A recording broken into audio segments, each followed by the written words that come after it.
तनु मूल धन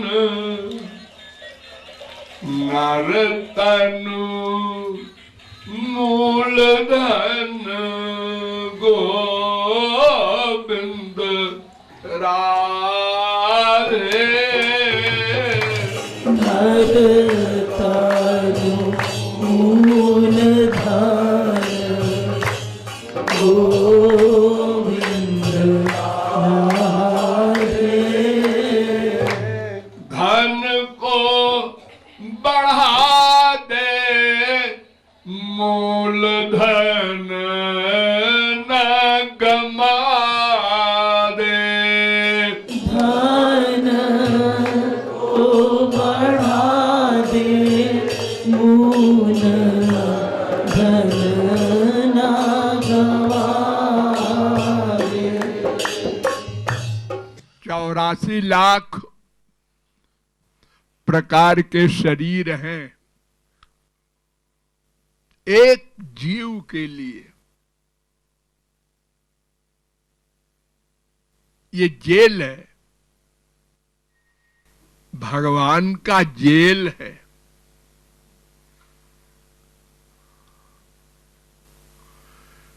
इसमें केवल एक शरीर ऐसा है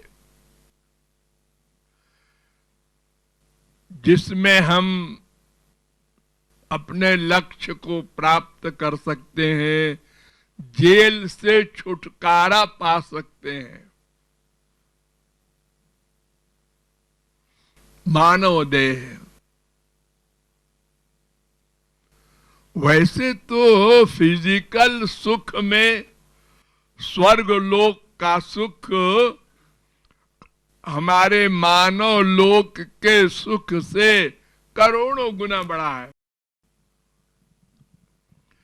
यूं समझिए कि जैसे गाय भैंस को सुख मिलता है, लेकिन मनुष्य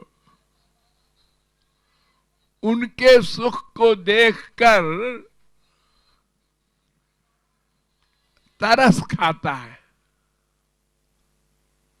क्या बेचारे दुखी हैं। देखो, ये कुत्ते बिल्ली एक रोटी के लिए दिन भर दौड़ते रहते हैं, न रहने का ठिकाना है, न कपड़ा इनके पास है, जाड़े में ठिठुरते हैं। बहुत से जीव मर जाते हैं बरसात में ही। हम कितने अच्छे हैं मनुष्य लोग। ऐसे ही स्वर्ग वाले सोचते हैं हमारे लिए कितना गंदा शरीर है इन मनुष्यों का, कितने गंदे मकान हैं, हजारों बीमारियां हैं, बेचारे सब दुखी हैं। हम लोग दिव्य शरीर वाले, कमाने की जरूरत नहीं, सोचा और सामान आ गया।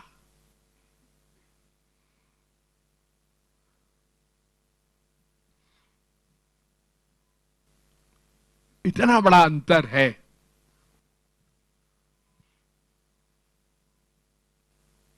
लेकिन वहां साधना करने का अधिकार नहीं है, और कुत्ते बिल्ली मच्छर को ज्ञान शक्ति नहीं है कि वो कुछ समझे तब तो करे। मनुष्यों में भी कोई मनुष्य तभी तो कुछ कल्याण अपना कर सकता है जब समझे। कोई पैदा होते ही तो ज्ञान हो नहीं जाएगा। काका गागा भी नहीं जानता कोई पैदा होने पर।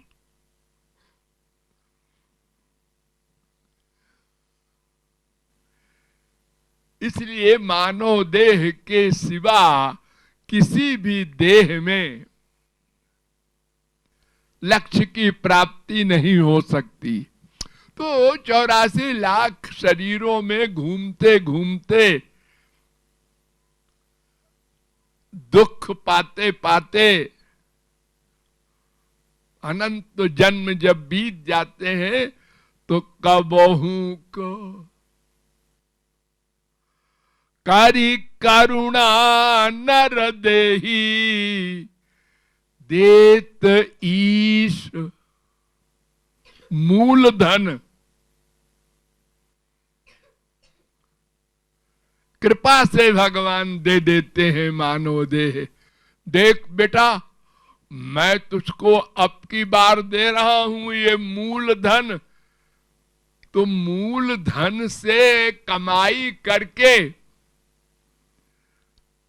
हम लोग संसार में बैंक से लोन ले करके और फिर कमा करके लोन भी अदा कर देते हैं और आगे बढ़ जाते हैं, अरबपति तक हो जाते हैं। और अगर लापरवाह हुआ या शराबी कबाबी बेश्यागामी हो गया तो मूलधन भी गमा दिया।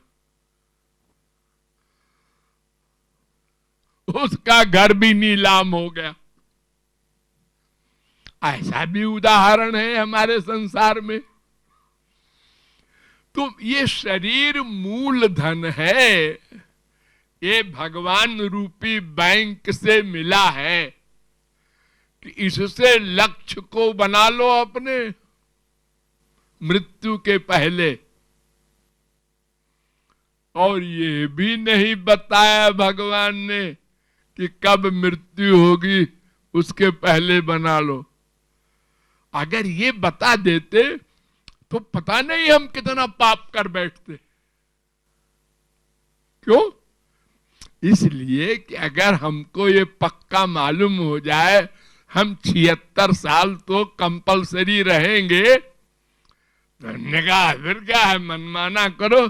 76वां साल जब आएगा तब एकदम राधे राधे राधे राधे लगातार करके लक्ष्य को प्राप्त कर लेंगे। देखो, बच्चों को मालूम रहता है कि 24 मार्च को हमारी परीक्षा होगी, तो जुलाई से लापरवाह रहते हैं। अरे अभी क्या जल्दी है, पढ़ लेंगे। और जब 1-2 महीने रह गया तो सारी रात चाय पी पी के जागते हैं। अरे आ गया, अरे कल इम्तिहान है। तो कुछ भरोसा नहीं, पैदा होते ही छिन जाए मूलधन। 1 साल का हो के 10 साल का हो के पढ़ लिख के तैयार हो गया और तत्व ज्ञान भी गुरु से मिल गया और साधना करने जा रहा था, मर गया। ये ठीक है कि तत्व ज्ञान हो जाने पर फिर उसको मानव देह कंपलसरी मिलेगा, लेकिन अगर तत्व ज्ञान भी नहीं हुआ है, पेट पालने में ही, परिवार के पालने में ही सब मूलधन समाप्त किया है, तन मन धन, तो फिर जाओ 84 लाख में, छिन गया मूलधन।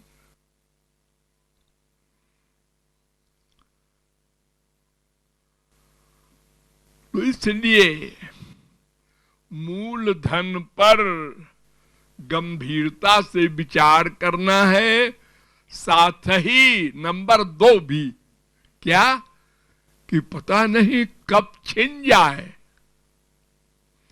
लाओ वापस करो मूलधन। एक मजिस्ट्रेट थे प्रतापगढ़ में, उनका नाम था ओम प्रकाश, उर्मिला माथुर जानती हैं। वो बता रहे थे कि मैं इम्तिहान दे रहा था मुंसिफी का और सोचने लगा और नींद आ गई और अलार्म हो गया जब कि टाइम हो गया तो हमको जगाया गया। क्या सो रहे हो भाई? अरे टाइम हो गया, कॉपी लाओ। अरे ना मैंने तो लिखा ही नहीं। उससे क्या होता है, अब तो टाइम हो गया। ऐसे ही हम लोग कर रहे हैं, सो रहे हैं। पिताजी से प्यार करेंगे, गोद में लेटेंगे, मम्मी से करेंगे, बीबी से करेंगे, बेटा बेटी से करेंगे। बड़ा इंजॉयमेंट हो रहा है, इंजॉयमेंट। ये लापरवाही। वो मूलधन कहाँ है? वो जा रहा है, नष्ट हो रहा है। 20 साल बीत गए, 40 बीत गए, 50 बीत गए। अरे अब तो कर।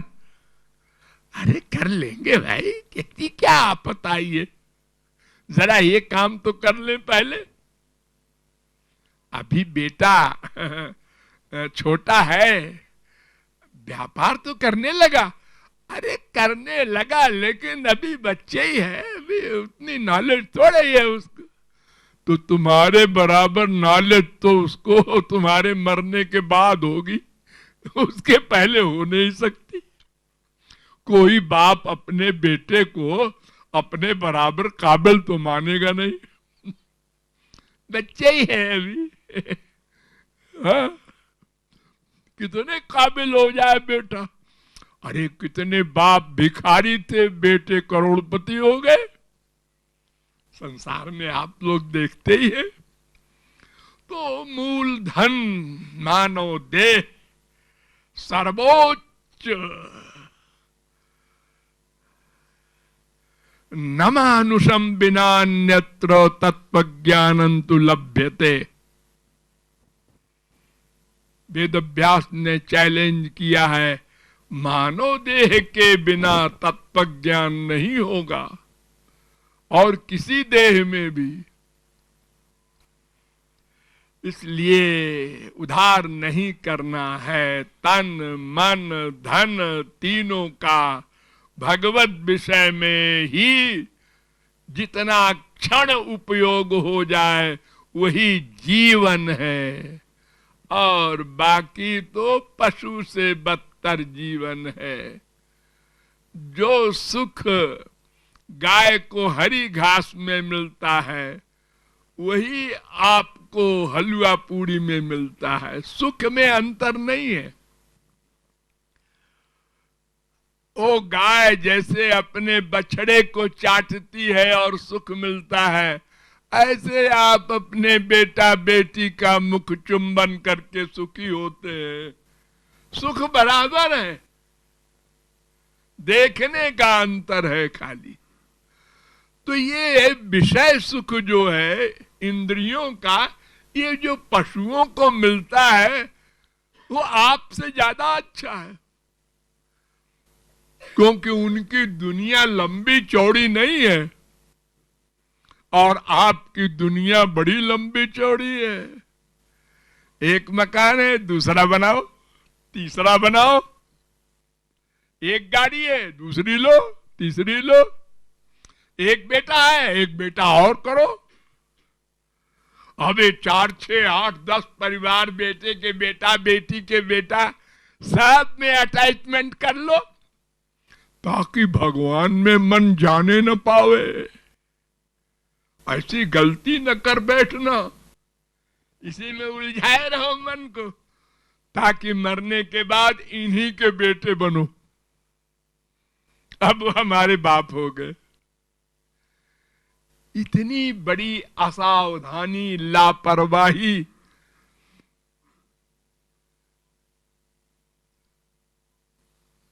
हमारे गांव में बताएं आपको, हम हमारे गांव में जमींदार लोग हैं। अब जमींदारी प्रथा खत्म हो गई है, लेकिन वो थे जब तो खूब खेत थे उनके पास, बैंक से लोन मिल जाए और शराब पी रहे हैं, अनेक पाप कर रहे हैं और वो गमा दिया रुपया। फिर कुर्की आई, खेत बिक गया है, अभी तो और खेत है, दूसरा खेत बिका, तीसरा बेटे के पीढ़ी तक पहुंचते पहुंचते सारे खेत बिक गए। अब वो नौकरी ढूंढ रहे हैं कहीं। लापरवाही में यही होता है। इसलिए हमें वेद कहता है उत्तिष्ठत जाग्रत प्राप्य वरान निबोधत। अरे मनुष्यो, अपनी देह की इंपॉर्टेंस रियलाइज करो, उठो, जागो, जागृत, प्राप्य वरान, किसी सिद्ध महापुरुष के पास जाओ और निबोधत, ज्ञान प्राप्त करो, फिर प्रैक्टिकल साधना करके लक्ष्य प्राप्त करो। ये बार बार वेद कहता है न स्व स्व उपासित, कल करेंगे, कल करेंगे, ये मत कहो, मत सोचो। अरे कल मिले न मिले, आज ही करो, अभी करो। तन से, मन से, धन से जो भी परमार्थ बनाना हो तुरंत बनाओ। उधार करने से परमार्थ नहीं बनता। जैसे मान लो किसी की अभी इच्छा है कि हम दान करें और फिर लापरवाही किया, कल कर देंगे। अरे क्या जल्दी है, गुरु पूर्णिमा पर कर देंगे और पहले ही मर गया। हम अपनी लाइफ में तमाम देख चुके हैं नाटक। महाराज जी, हम ये मकान ट्रस्ट को दान करेंगे, हमने संकल्प कर लिया है, बस मर गया, करेंगे करेंगे रह गया। अब वो बेटा बेटी की भावना अलग है, वो कहते हैं मैं क्यों करूं, पिताजी की रही होगी इच्छा, मेरी भी इच्छा नहीं है ऐसी। इसलिए उधार नहीं करना। भक्त भक्त सब कर्म दिव्य, भक्त सब कर्म दिव्य, गोविंद राधे।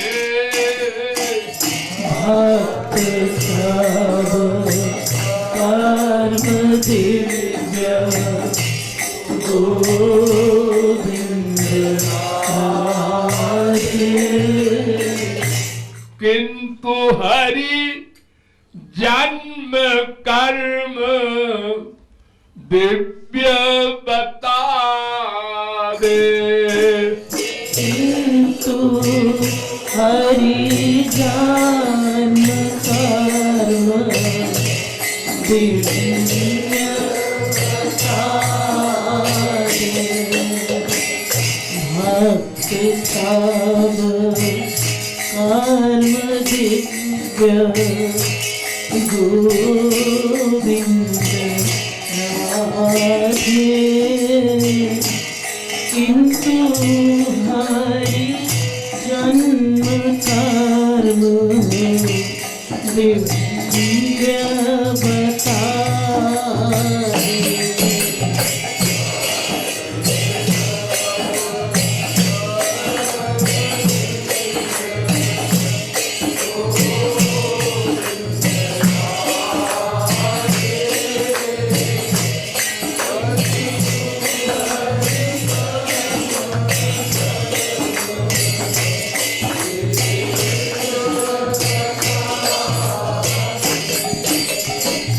भक्त एवं भगवान में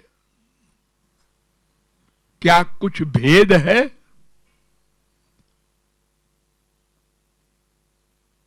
नारद जी कहते हैं कुछ नहीं है।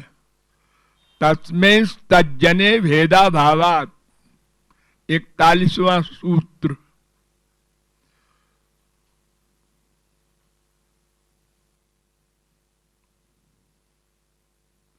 यथा गुरु तथैवेशो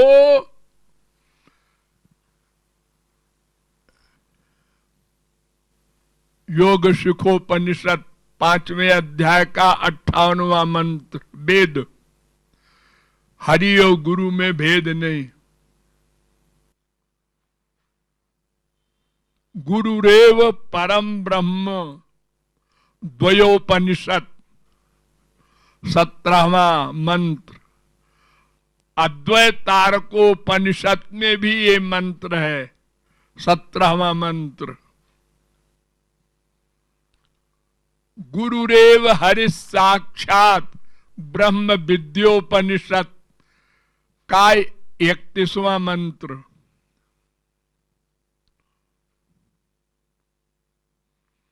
ये सब वेद मंत्र आदि कहते हैं कि हरि गुरु में, हरि और हरि भक्त में भेद नहीं है। ये सवई भगवान साक्षात प्रधान पुरुषेश्वर। भागवत 7:15-27। आचार्यम माम विजानीयात। भागवत 11:17-27। यस्य साक्षात भगवती ज्ञानदीप प्रदे गुरौ। 7:15-26।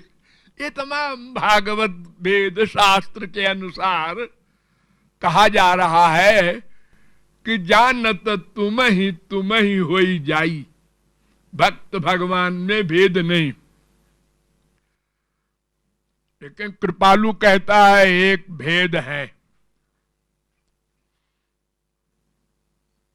बल्कि 2 भेद है। दोनों को समझ लो। जगत व्यापार वर्जम 4थे अध्याय के 4थे पाद का 17वां ब्रह्म सूत्र वेदांत कि सृष्टि करने का काम केवल भगवान करते हैं। किसी महापुरुष को, किसी भक्त को यह काम नहीं देते।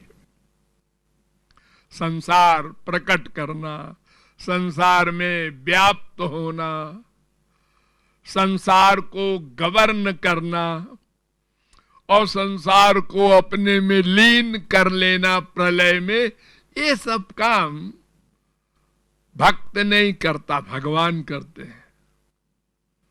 दूसरा अंतर, भगवान जब संसार में आते हैं, जन्म लेते हैं, तो भगवान ने स्वयं कहा है गीता में, जन्म कर्म च मे दिव्यम 4:9। मेरा जन्म भी दिव्य है, कर्म भी दिव्य है। लेकिन भक्त का जन्म दिव्य नहीं है, क्योंकि भक्त का भगवत प्राप्ति के पहले जन्म लेता है और फिर यहां आकर मानव देह में भगवत प्राप्ति करता है। तुलसी, सूर, मीरा, कबीर आदि संत बनता है। तो संत बनने के पहले, यानी भगवत प्राप्ति के पहले, वो मायाधीन रहता है। और मायाधीन जो संसार में मां के पेट में आता है, वो कर्म के अधीन होकर आता है, उसका जन्म दिव्य नहीं होता। लेकिन भगवत प्राप्ति के बाद जब उसका नाम भक्त हो गया, संत हो गया, तब से उसके कर्म दिव्य हो जाते हैं, फिर वो भगवान के बराबर हो जाता है। नंबर 3, जो अवतारी महापुरुष होते हैं, 2 प्रकार के संत होते हैं।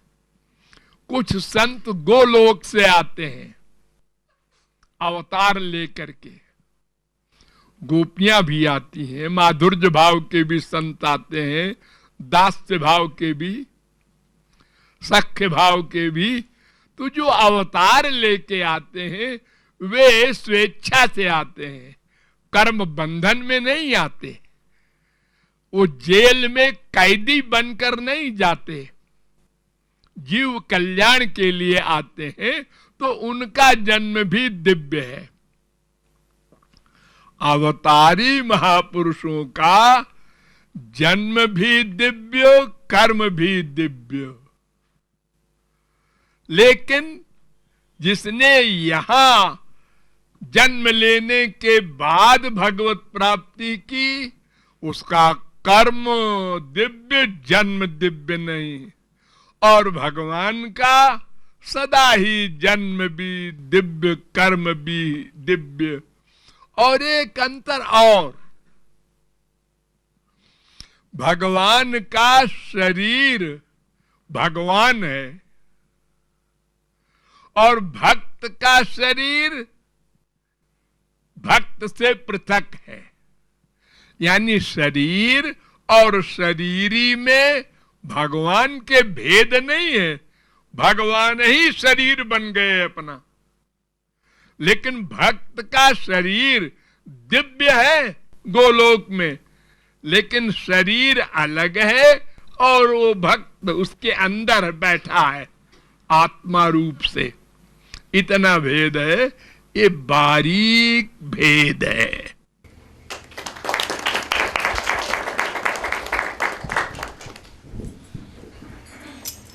भक्त सब कर्म दिव्य, गोविंद राधिए, किंतु हरि जन्म कर्म दिव्य।